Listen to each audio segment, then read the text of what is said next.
కొనసాగుతోంది. ఎండలతో పాటు వర్షాలు కురుస్తున్నాయి. ఈ నేపథ్యంలో తెలుగు రాష్ట్రాల్లో వాతావరణ పరిస్థితులపై వాతావరణ శాఖ కీలక అప్డేట్ ఇచ్చింది. రుతుపవనాలు విస్తరిస్తున్నాయని, దీంతో పాటు ద్రోణి ప్రభావంతో ఆంధ్రప్రదేశ్, తెలంగాణలో వర్షాలు కురిసే అవకాశం ఉందని ఐఎండీ పేర్కొంది. తెలుగు రాష్ట్రాల్లో భిన్న వాతావరణం కొనసాగుతోంది. ఎండలతో పాటు వర్షాలు కురుస్తున్నాయి. ఈ నేపథ్యంలో తెలుగు రాష్ట్రాల్లో వాతావరణ పరిస్థితులపై వాతావరణ శాఖ కీలక అప్డేట్ ఇచ్చింది. రుతుపవనాలు విస్తరిస్తున్నాయని, దీంతో పాటు ద్రోణి ప్రభావంతో ఆంధ్రప్రదేశ్, తెలంగాణలో వర్షాలు కురిసే అవకాశం ఉందని ఐఎండీ పేర్కొంది. మోస్తారు నుంచి భారీ వర్షాలు కురుస్తున్నాయని, పలు చోట్ల పిడుగుపాటుకు అవకాశం ఉందని వాతావరణ శాఖ అప్రమత్తం చేసింది. తూర్పు విదర్భ, తెలంగాణ మీదుగా దక్షిణ కోస్తాంధ్ర వరకు ద్రోణి కొనసాగుతోందని విపత్తుల నిర్వహణ సంస్థ మేనేజింగ్ డైరెక్టర్ ప్రకాష్ జైన్ తెలిపారు.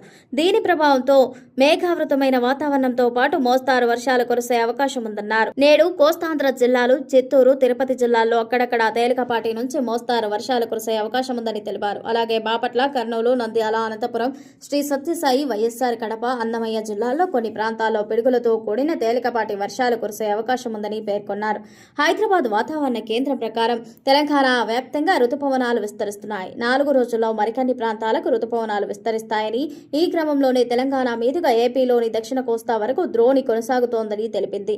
ఈ మేరకు తెలంగాణలోని పలు ప్రాంతాలకు వర్ష సూచన జారీ చేసింది. మహబూబ్ నగర్, నాగర్ కర్నూల్, వనపర్తి, నారాయణపేట, గద్వాలలో ఉరుములతో కూడిన వర్షాలు కురుస్తాయని తెలిపింది. అక్కడక్కడ గంటకు 40 నుంచి 50 కిలోమీటర్ల వేగంతో ఈదురుగాలులతో పాటు ఉరుములతో వర్షాలు కురుస్తాయని తెలిపింది. ఇదిలా ఉంటే తెలంగాణకు 2 రోజుల హీట్ వేవ్ అలర్ట్ జారీ చేసింది.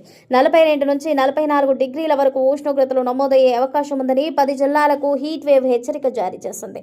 ఉత్తర తెలంగాణలో హీట్ వేవ్ ప్రభావం కొనసాగుతోందని, మధ్యాహ్నం బయటకు వెళ్లొద్దని సూచించింది. వృద్ధులు, చిన్నారులు అప్రమత్తంగా ఉండాలని, రేపటి వరకు ఎండల తీవ్రత కొనసాగే అవకాశం ఉందని తెలిపింది.